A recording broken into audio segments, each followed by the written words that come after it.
J'ai vécu en Atlantide durant ma vie antérieure. Comme vous le savez peut-être, en plus des annales akashiques, eh bien, je conduis des régressions past life, selon la méthode de Dolores Cannon, qui était une femme américaine qui a mis au point un certain nombre de techniques pour retourner chercher nos vies antérieures et quelque part les guérir. C'est-à-dire que si j'ai uniquement la curiosité de savoir ce que j'ai été, ça peut être intéressant, bien sûr, on a tous un petit peu cette curiosité légitime, mais l'idée, c'est véritablement de retourner chercher pour guérir ce qui est resté bloqué de manière à mieux vivre notre vie. Peut-être que certains blocages ont des origines non seulement transgénérationnelles, mais aussi karmiques. Et donc, j'anime ces sessions past life. J'ai moi-même été formée par un thérapeute québécois. C'était dans les années 2010-2011. Et j'avais fait comme ça une douzaine de sessions de régression vie antérieure. Et alors, on apprend plein de choses sur soi-même. On apprend pourquoi on est chaman, pourquoi on arrive à guérir avec les plantes, pourquoi on reçoit beaucoup plus de la médiumnité, pourquoi est-ce qu'on arrive à voyager un petit peu, à être entre deux mondes, deux univers, aussi bien l'univers concret qu'un univers beaucoup plus subtil de manière naturelle. C'est-à-dire que chez moi, il y a une connexion au divin, connexion au guide de lumière, au maître ascensionné, aux anges qui est complètement naturelle. Et c'est même une forme de difficulté parce que j'ai toujours l'impression que les autres personnes sont comme moi. Et donc, il faut aussi que je m'adapte pour amener l'autre à découvrir ce monde qui va lui-même explorer. Et donc, je conduis, il y a des personnes que je suis comme ça sur plusieurs sessions de découverte vie antérieure, où on va ainsi guérir toutes les vies qui se présentent. Et on est arrivé avec une jeune femme, quelque part à la fin du processus, et elle savait pas très bien comment ça allait se passer, et je lui ai dit, ben voilà, maintenant on est au dernier, à la dernière session. Il peut y en avoir bien sûr au-delà, mais il y a une étape à passer. Et dans cette étape, il m'est venu cette intuition qui était très puissante, puisque dans le non local, mon âme parle avec son âme. Donc, j'arrive à communiquer non seulement avec son âme, mais aussi ses guides de lumière. Nos guides discutent ensemble. Et le but, c'est de ramener de l'information pour l'aider à guérir, pour l'aider à avancer dans sa vie. Et je dis, eh bien voilà, là, l'étape suivante, c'est la joie. C'est-à-dire que tu m'as amené au départ un certain nombre de douleurs, un certain nombre de souffrances, de limites, de la culpabilité, de la dévalorisation, du manque de confiance en soi. Mais là, sur ton étape, eh bien, si tu veux continuer à avancer, si tu veux continuer à progresser, eh bien, il va te falloir expérimenter la joie. La joie, alors même que l'expérience terrestre peut sembler une expérience difficile. Et elle m'a dit, OK. Et donc, nous sommes partis, un petit peu comme une grande réconciliation d'elle-même avec elle-même, à la recherche de cette joie. Et la vie qui s'est présentée à elle pour la guérir, eh bien, c'est une vie en Atlantide. Et donc, j'ai moi-même des mémoires atlantes qui sont très fortes. J'ai des souvenirs. J'ai un certain nombre de mes techniques de guérison que j'ai canalisées par rapport à ma précédente vie atlante et que j'utilise d'ailleurs dans les soins analakashiques que je dispense aux personnes qui viennent me voir. Et là, nous voilà en Atlantide. Alors, en Atlantide, on sait très bien qu'on y est parce qu'il y a des codes, il y a des passages, il y a des choses qu'on voit. Et je demande une confirmation. Je pose des questions. Est-ce que vous voyez ci? Est-ce que vous voyez là? Bon, il se trouve que c'est quelqu'un que je connais bien, donc on se tutoie. Et elle me dit oui, oui, c'est exactement ça. Et je lui pose une question, par exemple. Et ça, c'est comment? Et elle, à chaque fois, elle donnait une confirmation. Et à un moment donné, on est rentré dans un univers où son univers est venu m'apporter des réponses, non seulement à elle, mais également à moi. Son univers est venu me donner des outils de compréhension pour l'aider à progresser, mais aussi pour aider d'autres personnes à progresser. Et ça, c'est souvent le signe d'une âme élevée. C'est-à-dire une âme élevée, elle a envie elle-même de guérir, mais elle a aussi envie d'aider les autres à guérir. C'est-à-dire que le sens de sa guérison s'inscrit dans le sens de la guérison des autres. Il y a quelque chose de raccord à ce niveau-là. Et donc, nous voilà en Atlantide, où visiblement c'était une enfant qui a commencé à grandir. Et nous avons assisté émerveillés à cette incarnation à travers les étapes importantes de sa vie et où c'est cette personne âgée, une fois devenue adulte, qui a procédé à sa guérison. Et ça a déclenché chez nous beaucoup d'émotions, beaucoup beaucoup d'empathie déjà, parce que elle m'a donné des éléments qui quelque part me manquaient pour finaliser complètement ma mission. Et c'est souvent que lorsque je suis en annales akashique, je canalise des soins. C'est-à-dire, j'ai certains soins que j'expérimente. Il y a d'autres portes que simplement la bibliothèque. Il y a d'autres zones. Il y a des salles qu'on va ouvrir qui s'ouvrent en fonction des personnes. Et je sais que quand une zone s'est ouverte, eh bien, je peux après amener des personnes dans cette zone-là pour les guérir à leur tour. Donc, j'avais moi-même ma propre salle dans les Atlantes. Et là, j'ai une autre zone qui a été ouverte. Et lorsqu'on a fini cette séance, eh bien, cette personne était complètement émerveillée, enthousiasmée parce qu'elle venait de recevoir et de percevoir. En plus, elle était malade, elle avait de la fièvre, donc elle avait du temps pour intégrer ce soin akashique, ce soin de régression. Et alors, l'Atlantide, chaque fois que j'y vais, je suis émerveillée par une forme de perfection, une forme d'équilibre. Il y a une société qui en a tiré quelque part un petit peu de la quintessence et la Grèce antique, mais en Atlantide, il y a quelque chose de plus. Il y a la sensation de l'amour, il y a une sensation de cohésion, de personne à personne. Et quand on est revenu, je me suis posé la question de ce que nous avons vécu, ce que nous avons fait, pourquoi il y a eu cette chute?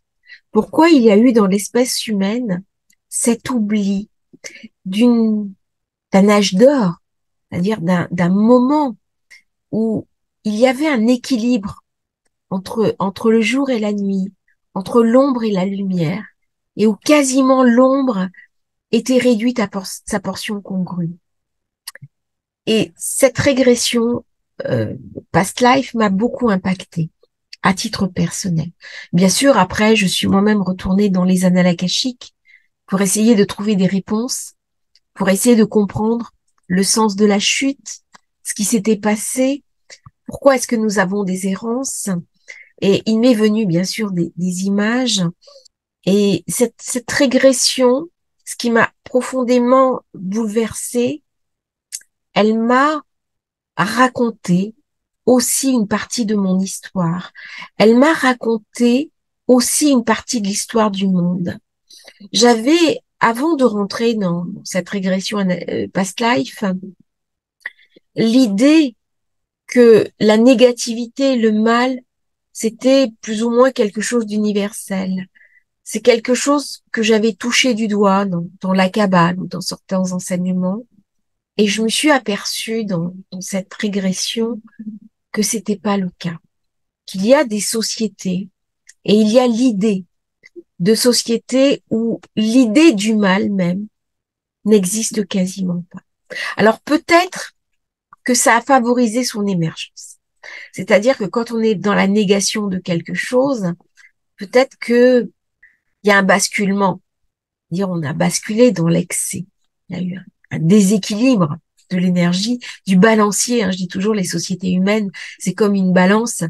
Il y a un pôle plus, il y a un pôle moins, et puis à un moment donné, le pôle plus, voilà, il va peser plus, et le pôle moins, toute l'histoire du monde, c'est un petit peu ça, c'est-à-dire des moments de l'histoire où il y a un retour au calme, un retour à la prospérité, un retour à la bienveillance, et puis des zones qui sont beaucoup plus barbares, qui sont beaucoup plus violentes, et qui sont sujettes à la misère, à la détresse, à la récession économique.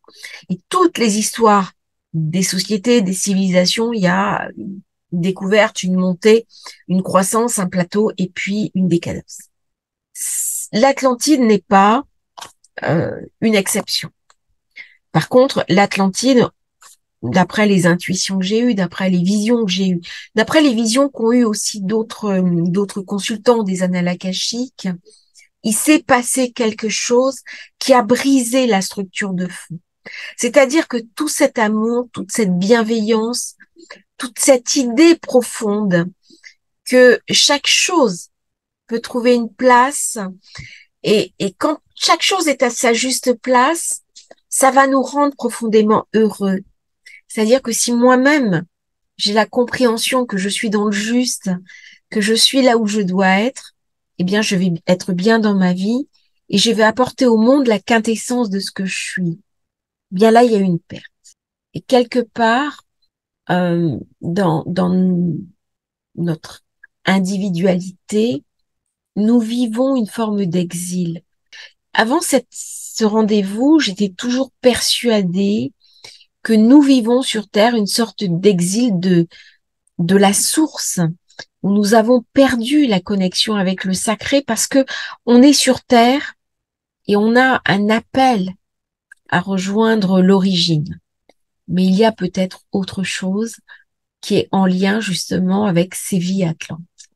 Ces vies atlantes où l'esthétisme prédomine, où il y a un grand équilibre, où c'est beau, où il y a des enfants qui jouent heureux dans la rue, où il y a des marchés, des belles maisons. Pas des maisons très compliquées en fait, des maisons plutôt simples qui vont s'inscrire, qui vont utiliser la technologie de la Terre. On voit des maisons qui utilisent la géothermie, par exemple, pour se chauffer ou pour se refroidir. Et durant cette session, la personne m'a dit, mais c'est incroyable, il y a de la technologie. Et donc, on a été chercher à comprendre un petit peu cette technologie et toutes les deux, on a été stupéfaites parce qu'on a réalisé à quel point certains progrès peuvent nous permettre d'évoluer, peuvent nous permettre d'avancer et peuvent nous libérer aussi. Et tout ça, on en a ressorti une grande sagesse, même si je suis fascinée par l'Atlantide, même si je me pose comme vous beaucoup de questions sur où est-ce qu'elle s'est trouvée et est-ce qu'on va toujours découvrir des signes de son existence. C'est Platon qui a parlé de l'Atlantide. Eh bien, je crois que les Atlantes étaient beaucoup plus avancés que ce que nous pensons et ils avaient aussi des connexions peut-être avec d'autres énergies, d'autres consciences que nous, quelque part, d'une certaine manière, tout au moins pour la globalité des personnes, nous avons perdu. Et lorsqu'on fait une régression comme ça dans une vie antérieure, l'idée n'est pas de revenir avec une nostalgie en disant « Oh là là, mais j'ai eu une période où j'avais beaucoup d'argent, où j'étais un notable, où j'étais reconnue, où j'avais pas toutes les souffrances de maintenant. » Non, c'est de ramener une parcelle de cette force, de cette puissance, de ces connaissances pour l'incarner dans l'ici et maintenant. Parce que la vérité, elle n'est pas dans le passé. La vérité, elle est toujours dans le présent, dans le futur. Et c'est en se posant dans l'instant présent, eh bien, que vous allez véritablement incarner votre vie, quitte à tisser des liens entre votre passé et votre futur. C'est-à-dire, il y a une espèce de triangulation. Si on pense en termes de mondes parallèles, les vies futures, les vies passées étant dans des mondes parallèles, ils se superposent. C'est un petit peu comme une couche de millefeuille. Et donc, si j'accepte cette idée, je peux faire une forme de navette entre mon présent et mon passé, mais toujours au présent. J'ai pas besoin de retourner dans le passé. Je saute simplement dans un univers parallèle, dans une compréhension parallèle à la mienne, et je vais guérir cette compréhension parallèle. Et c'est toute la puissance d'ailleurs des régressions vie antérieure. C'est là où il y a quelque chose qui se passe. Et ce qui est incroyable d'ailleurs, c'est qu'on n'a pas forcément besoin de croire à la réincarnation, aux vies antérieures, pour profiter d'une guérison vie antérieure, qui sont souvent très surprenantes. C'est-à-dire, il y a des choses qui se mettent en place très rapidement. Je vois les personnes changer, même physiquement. Elles perdent du poids, elles sont beaucoup plus souriantes. Il y a quelque chose de lumineux qui se met alors en place. Et ce que j'ai vécu donc dans cette vie antérieure, avec cette personne qui a retrouvé cette mémoire atlante, c'était d'une énergie incroyable. C'est-à-dire pendant 2 jours, 3 jours, j'ai reçu une énergie, moi-même qui l'avais conduit dans cette vie antérieure, qui était juste incroyable. Je vous remercie d'avoir écouté cette transmission sur les annales akashiques. Si vous avez envie de vivre aussi une découverte de vos vies antérieures, vous me contactez. J'ai un site internet pour ça. N'hésitez pas à liker cette vidéo, à vous abonner. Et puis à bientôt pour une nouvelle transmission sur Annales akashiques.